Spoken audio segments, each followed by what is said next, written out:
There are many levels of racism, and it deserves a definition. I'd like to attempt with multiple definitions that we probably should parse and use properly. This is a book that has used the term racist or racism at least 100 times. It's Robin DiAngelo's White Fragility. And nowhere does she define racism. Let me attempt to put categories of racist in front of you, and then we might be able to use it appropriately. Only one of these categories should be considered pernicious racism. So the first category, absolutely benign, not pernicious, of a racist, is one who sees the color of somebody's skin but ascribes no meaning to it. A skin coloring is like a kitchen wall that's mahogany versus a kitchen wall that's beige. If you don't have that perception, you're probably blind, literally blind. Most children are in this category, that they have the perception, but they ascribe no relevance to it. They're playmates of another race, no issue. Now, another category is that one sees differences, but they're meaningless. Literally, they're just different preferences.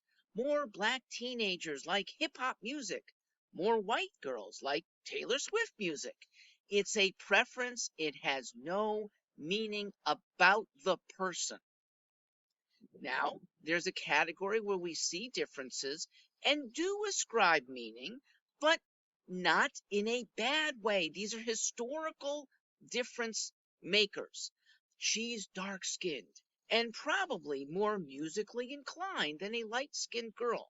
Well, there's a reason for that, because in America, there's been a long heritage of churchgoers highly steeped in music on every single Sunday, and most of them are black.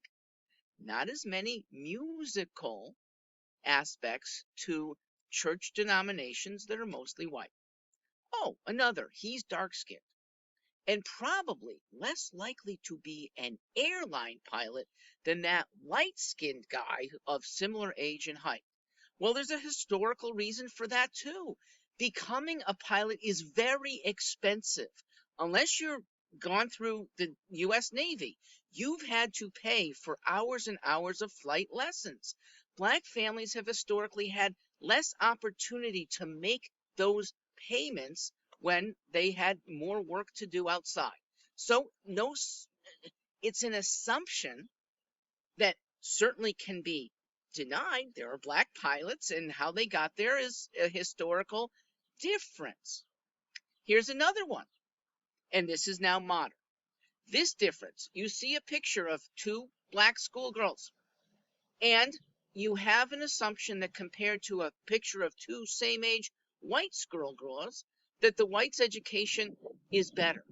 And there's a reason for that too, because on the whole, and this is definitely pokeable, but on the whole, urban schooling is worse. Okay? This is a no-brainer. And whites are more likely to be in suburbs or be in private schools and have a better education.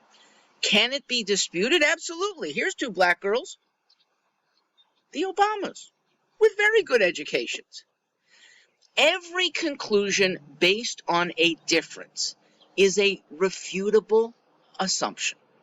None of these assumptions is a bad form of racism if you're treating them as individuals and not as a group. And hopefully you're willing to look at them as individuals and not as a group. We can talk about that later, because the modern left does not like looking at individuals. Here's racism in action, to use a Robin DiAngelo term. And it too is benign. You want to hang out with people who share your values, and they happen to be mostly of the same race. That's a comfort. That's not dissing somebody who lacks your values, and you certainly welcome if you're in a mostly white group, the black joining with the same values. When I went up to college freshman, I knew nobody. There was nobody that I was close with who joined me at Dartmouth. So freshman year, I'm making friends based on just knowing their name, and then making close friends with knowing some of their likes, some of their values. Okay? So Mike and Tim and Dwight and Clarence and Glenn were my buddies. And 80% of them turn out to be Jewish. Now, I'm not looking for Jews, but we have the same value. And sometime later, it's like, how come in a school that has only 6% Jews, Mark seems to gravitate to an 80%? And one of them, Clarence, actually turned out to be half Jewish. So it's a value thing, not a race thing. And I'll give you the most visible example of benign racism in action. It is marrying someone of the same race. Well, it's racist, but it's not pernicious racism, okay? Most blacks marry other blacks. And I'm not going to call it racist for a black woman who, blacks number about 14% of America, 1 in 7, that she's generally rejecting 6 out of 7 suitors who are non-black and choosing only the African-American suitor. It's not racist. It's comfort and almost certainly values. When you want to spend your life with that man or that woman, it's almost certainly because of comfort and values and not race. So let me get to the 2 categories of racist that are difficult, okay? They think of someone because of her or his race. They think less of that person. But they don't say or do anything to harm them, okay? That, I don't think, is pernicious. It means it's undetectable racism. Nobody else knows. So finally, the pernicious category, the people who think less of others because of their race and then do them harm.